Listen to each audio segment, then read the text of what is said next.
Cyborg 2087, a 1966 sci-fi flick that ventures into the future while being very much stuck in the past, stars Michael Rennie as Garth A7, a stoic cyborg sent from a dystopian 2087 to 1966.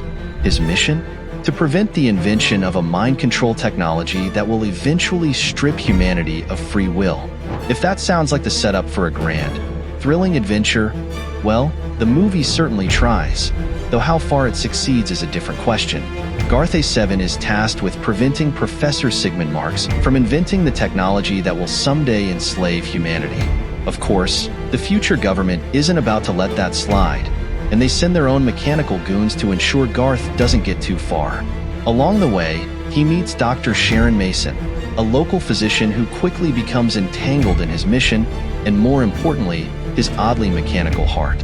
The film deserves some credit for tackling ambitious themes like the consequences of unchecked technological advancements and the erosion of personal freedom. There's a hint of Orwellian dread in the story, just a hint, mind you, mixed with a touch of what if robots had feelings, existentialism. It's a bold attempt for a movie made on what seems to be a shoestring budget. Michael Rennie, doing his best to seem both robotic and soulful, carries the weight of the movie on his shoulders with surprising ease. Garth A7 is a classic strong and silent type, though we're told he's a cyborg from a future hellscape, not the usual Marlboro man. Still, he's probably the most sophisticated thing about this film, even if his version of cyborghood doesn't go much beyond furrowed brows and rigid movements.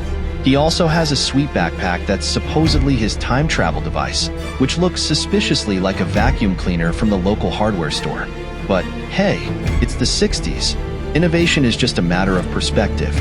Now, let's talk about the special effects, or as the filmmakers might have called them, innovative on-screen choices. The future is represented with all the visual flair of a high school play. The advanced technology that will someday enslave humankind? It's very subtle. The cyborg assassins from the future are just guys in black jumpsuits, because apparently, in 2087, that's what passes for cutting-edge robot design. One can only assume the production team spent most of the budget on Michael Rennie's salary, leaving little for anything that would make these characters feel remotely futuristic. And then there's the time travel element, which should be exciting, right? Well, it turns out that jumping back in time involves more talking than actual action. Garth spends most of the film explaining things, whether it's his mission, the future, or why mind control is bad, as if we needed convincing. The film gets bogged down in its own explanations, trying to make sense of a plot that could have used a bit more intrigue and a lot less exposition. Speaking of plot, the film is in no rush to get anywhere fast. Despite its brief runtime, the story plods along, bogged down by lengthy dialogue scenes and minimal action. The tension of Garth's mission, which should feel urgent and world-altering, is instead dulled by the slow pace and awkward pacing. Every conversation feels like it lasts just a little too long, giving you plenty of time to wonder when the cyborgs are going to do something, anything. The relationship between Garth and Dr. Sharon Mason feels like it's straight out of the How to Shoehorn Romance into a Sci-Fi Plot handbook. It's unclear why she's so willing to help this strange man with a mechanical heart, but perhaps the allure of futuristic stoicism was just too much for her to resist. Their connection is meant to humanize Garth, giving him a reason to feel conflicted about his mission. Instead, it just feels like a detour in a movie that already has enough dead ends.